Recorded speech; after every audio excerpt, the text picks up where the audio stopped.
Hello friends, हमारे parliamentary system में सारे रेजोल्यूशन मेजॉरिटी यानी बहुमत से पास किए जाते हैं। सरकार बनाने के लिए कॉन्फिडेंस मोशन का पास होना ज़रूरी है। सरकार गिराने के लिए नो कॉन्फिडेंस मोशन का पास होना ज़रूरी है। इमरजेंसी लगानी हो, कॉन्स्टिट्यूशन में अमेंडमेंट करना हो, स्पीकर को हटाना हो, सुप्रीम कोर्ट के जज को हटाना हो या फिर प्रेसिडेंट का इम्पीचमेंट करना हो, सारे मोशन मेजॉरिटी से पास होने चाहिए। लेकिन सभी मोशन के लिए एक मेजॉरिटी नहीं चाहिए, सबके लिए अलग अलग मेजॉरिटी चाहिए। आज हम सभी टाइप्स की मेजॉरिटी को डिटेल में डिस्कस करेंगे, तो आपका टाइम वेस्ट किए बिना डिस्कशन स्टार्ट करते हैं। हमारे कॉन्स्टिट्यूशन में 3 तरह की मेजॉरिटी हैं। पहली क्या है? Simple majority. दूसरी क्या है? Effective majority. और तीसरी क्या है? Special majority. इन तीनों मेजॉरिटी को अब हम एक एक करके डिस्कस करते हैं। आप ये याद रखिएगा कि हमारे कॉन्स्टिट्यूशन में 3 तरह की मेजॉरिटी है। पहली, सिंपल मेजॉरिटी। सिंपल मेजॉरिटी का मतलब होता है जितने भी मेंबर प्रेजेंट हैं और जो वोट दे रहे हैं उनका 50%। इसका आप देख लीजिए पहले एप्लीकेशन क्या होता है, फिर हम इसको एक एग्जाम्पल की सहायता से समझेंगे। इसका एप्लीकेशन होता है ऑर्डिनरी बिल को पास कराने में, कॉन्फिडेंस मोशन को पास कराने में या no confidence motion. Confidence motion क्या होता है? सरकार बनाने के लिए। नो कॉन्फिडेंस मोशन सरकार गिराने के लिए। एक एग्जाम्पल से इसको हम समझते हैं। कर्नाटका असेंबली में 222 एमएलए हैं।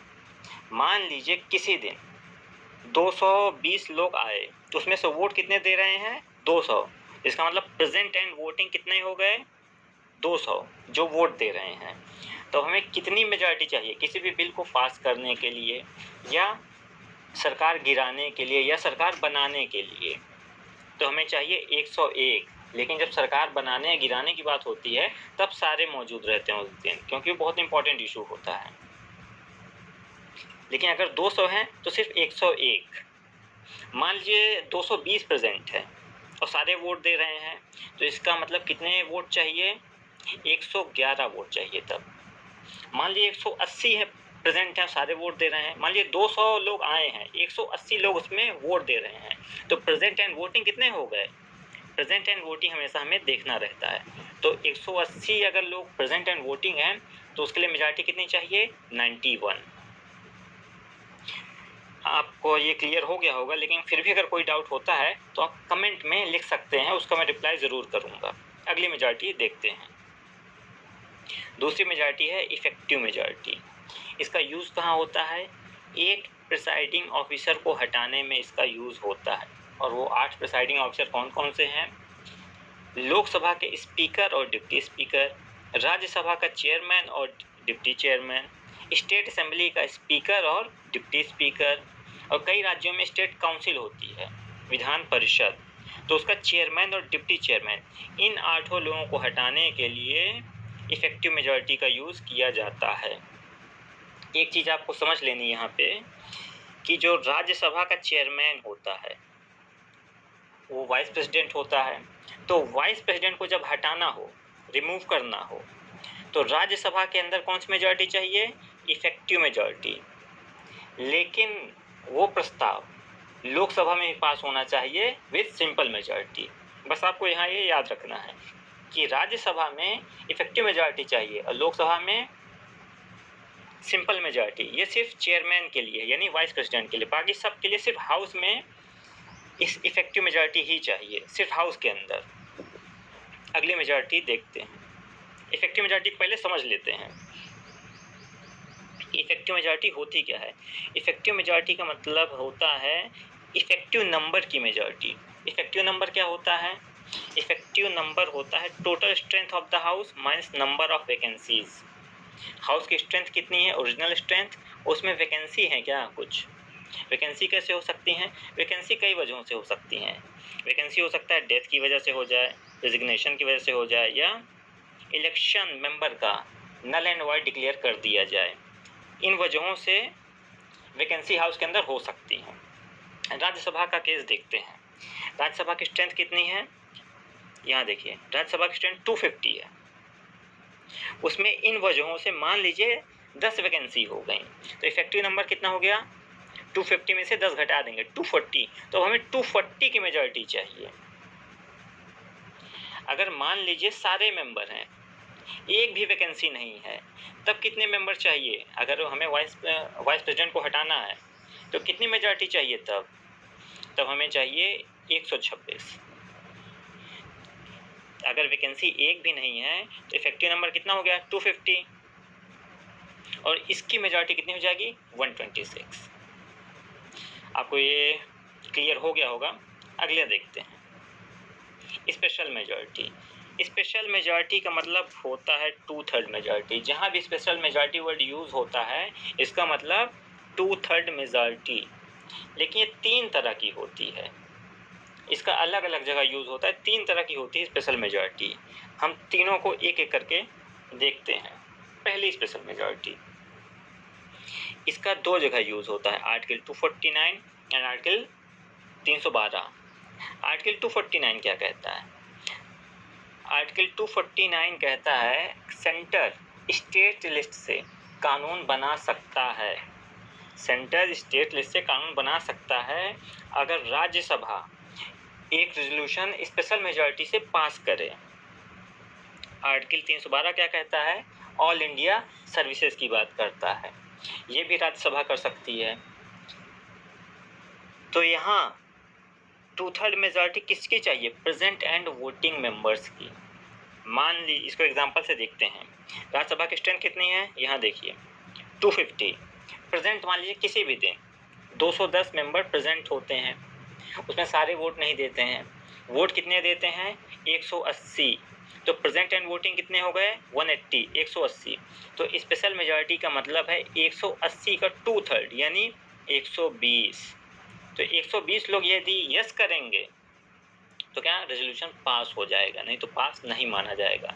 जितने भी प्रेजेंट एंड वोटिंग है उसका 2/3 होना चाहिए। अगला देखते हैं इसमें स्पेशल मेजॉरिटी जो दूसरे टाइप की होती है। इसका यूज़ कहाँ होता है पहले वो देख लीजिए। सबसे ज़्यादा यूज़ इसी का होता है। अगर नेशनल इमरजेंसी लगानी हो तो क्या चाहिए? स्पेशल मेजॉरिटी चाहिए। अगर सुप्रीम कोर्ट के जज को हटाना हो, हाई कोर्ट के जज को हटाना हो, टैग को हटाना हो या कॉन्स्टिट्यूशन में अमेंडमेंट करना हो, तो इन सारे चीज़ों के लिए हमें क्या चाहिए? Special majority. इस टाइप की स्पेशल मेजॉरिटी जो अब हम डिस्कस करने जा रहे हैं। अब इसको देखते हैं ये है क्या। लोकसभा का एग्जाम्पल लेके इसको समझते हैं। स्पेशल मेजॉरिटी जो दूसरी टाइप की है, इसमें जितने भी प्रेजेंट एंड वोटिंग मेंबर हैं उसका 2/3 लोग उसके फेवर में होने चाहिए, यानी 2/3 लोग यस कहने चाहिए कि हाँ भाई ये रेजोल्यूशन, ये मोशन पास होना चाहिए। प्लस एक कंडीशन है इसमें, ये जो नंबर आएगा, ये जो टोटल स्ट्रेंथ है हाउस की, उसके हाफ से ज़्यादा होना चाहिए, उसके 50% से ज़्यादा होना चाहिए। तो लोकसभा की स्ट्रेंथ कितनी है? 545। तो उसका हाफ कितना हो जाएगा?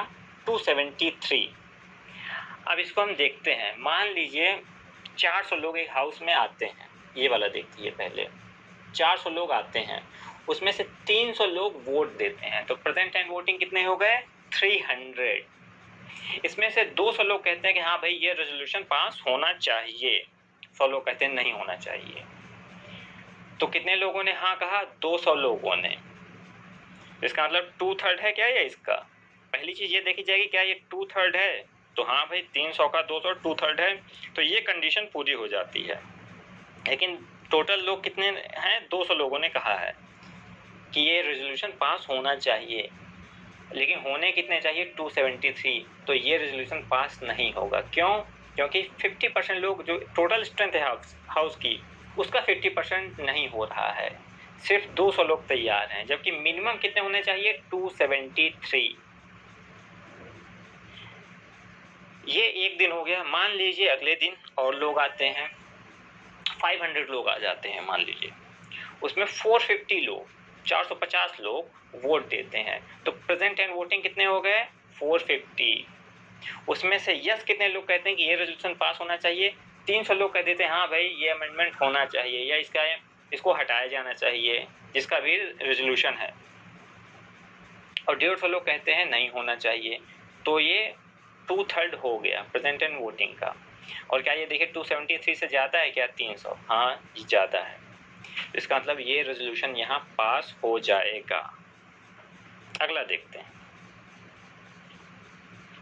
ये तीसरी मेजॉरिटी है।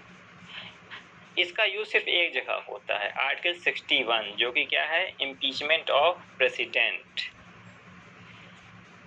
इम्पीचमेंट ऑफ प्रेसिडेंट के लिए हमें क्या चाहिए, स्पेशल मेजॉरिटी चाहिए। और वो कितनी होनी चाहिए, जो टोटल स्ट्रेंथ है हाउस की, जैसे लोकसभा के ले लें तो 545 है, तो उसका 2/3 होना चाहिए। लोकसभा राज्यसभा की जो टोटल स्ट्रेंथ है उसका 2/3 चाहिए। तो जब इतने लोग हाँ कहेंगे, इसका मतलब 363 लोग लोकसभा के अंदर जब हाँ कहेंगे कि राष्ट्रपति को हटाया जाना चाहिए, तभी राष्ट्रपति का इम्पीचमेंट होगा, अदरवाइज नहीं होगा। तो सबसे ज़्यादा मेजॉरिटी इसी के लिए चाहिए। सिर्फ एक जगह यूज होती, कहाँ पे, इम्पीचमेंट ऑफ प्रेसिडेंट में। आशा करता हूँ आपकी सारी मेजॉरिटी क्लियर हो गई होंगी और आपको कोई डाउट नहीं होगा। फिर भी अगर कोई डाउट होता है तो आप कमेंट में लिखिए, मैं रिप्लाई करूँगा। Thank you.